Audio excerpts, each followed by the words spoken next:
the Oakland Roadster show is probably the best car show there is in the world today.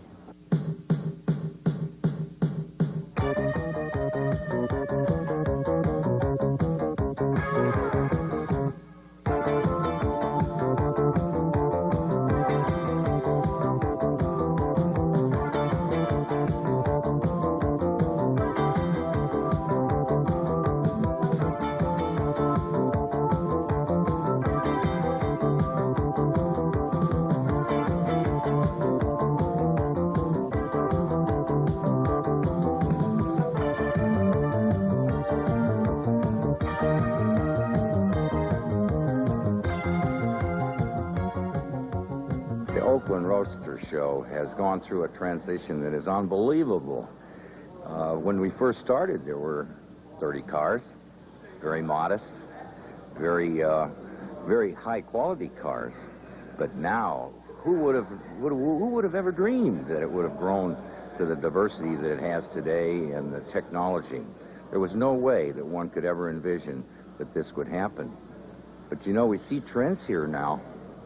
We see trends of going in both directions, forward in technology and backward in interest. You might say it's back to the future. At a time 30, 40 years ago, hot rods were the thing. They didn't have the money for it. They're now in a position, money-wise, to invest in a car, and they're buying hot rods. And this may sound strange, but it's certainly true. And what they're trying to invest in is a true hot rod, the nostalgic hot rod, a steel-bodied automobile. It'd be nice to have a flathead Ford or flathead Merc, but a lot of them are going to the Mustang or Corvette engines into them. But by and large, they're well-engineered automobiles, well-made, and are investment quality. These cars are in the vicinity of $35,000 to $50,000. Now, that's a lot of money now, but they're certainly willing to do this because they wanted it when they were young. They're in a position now to buy it, and they buy it.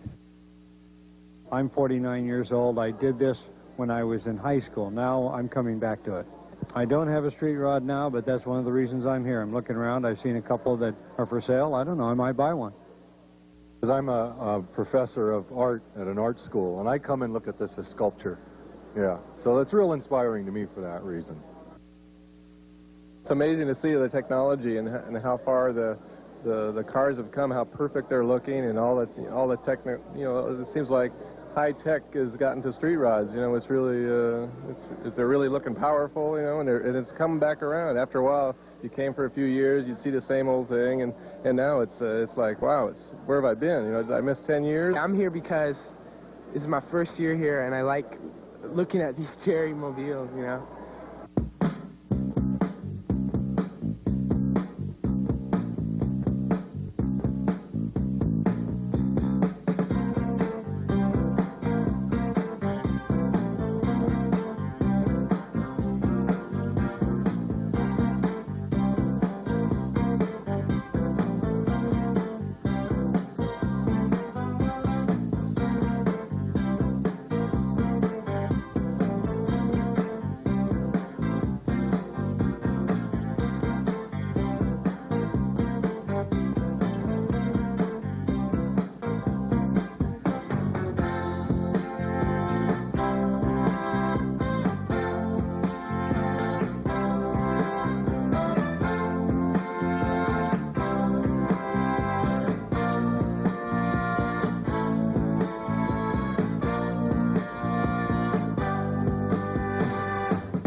Well, I bought this car when I was 16 in high school, and I bought it for $600.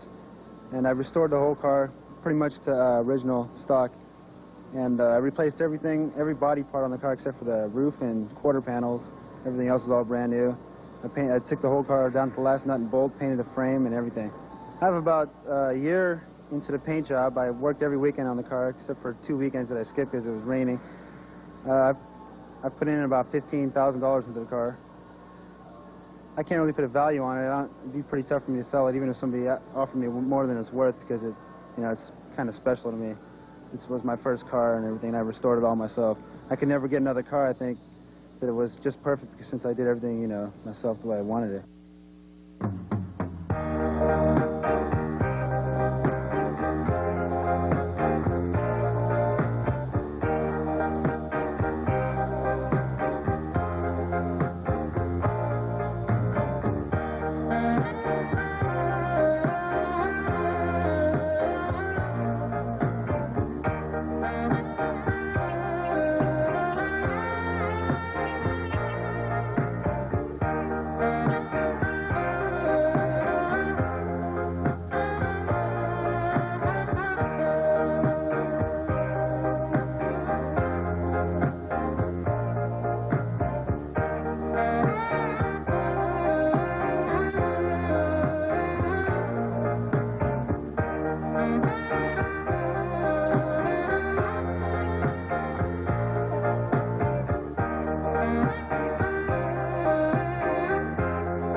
Quite a few celebrities getting involved in the street rodding.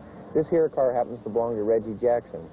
This is one of his favorite cars out of his 100-car collection. This is the latest car we're doing for Reggie. It's a 1932 Ford Victoria. It's all metal body. It's got a Jag front and rear suspension in it. Corvette fuel-injected motor. It ought to be one of his real favorites. If your desire is to own a street rod, then it is cheaper to buy one already finished. If you're looking for something very unique, then I suggest you have one specially built. The average cost of a street rod runs between $25,000 and $55,000. Unless you want to build a show car, then you're talking in the range of $100,000. Well, if you're looking to build a street rod for an investment, I don't think that's the way you should look at it. I think it's something you want to have for your personal car that you want, or this is the car you've always wanted.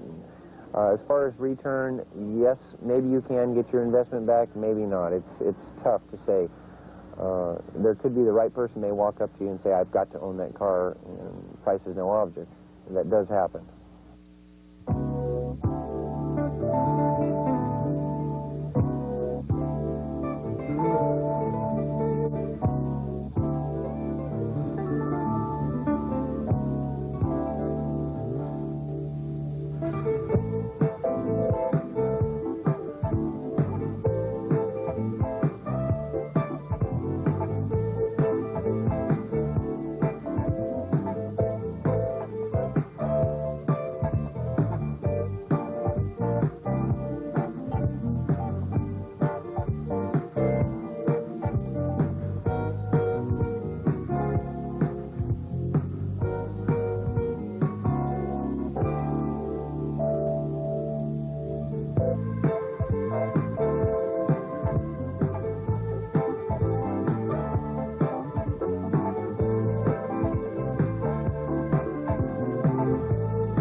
This is our 22nd year we put this picnic on, and it started with just a few friends of ours, and every year it just got bigger and bigger, and we moved from Crow Canyon, which we ran out of room over there, and we finally came here to Solano, and I don't know, all my friends still come here. They've been here 22 years, and it's really turned out to be a neat deal for everybody.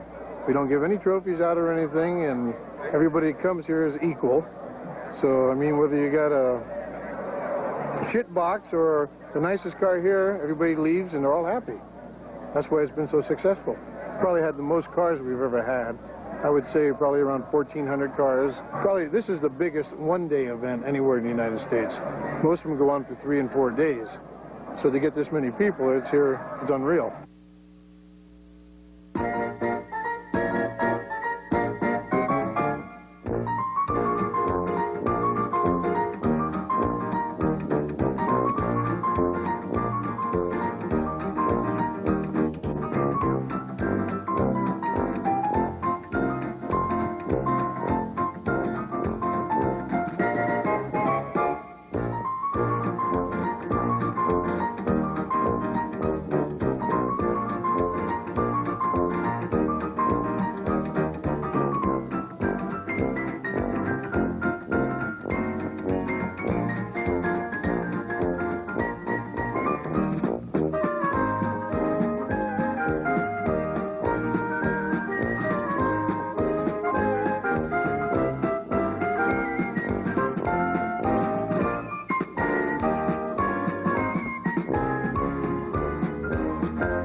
Here is a 1937 Ford.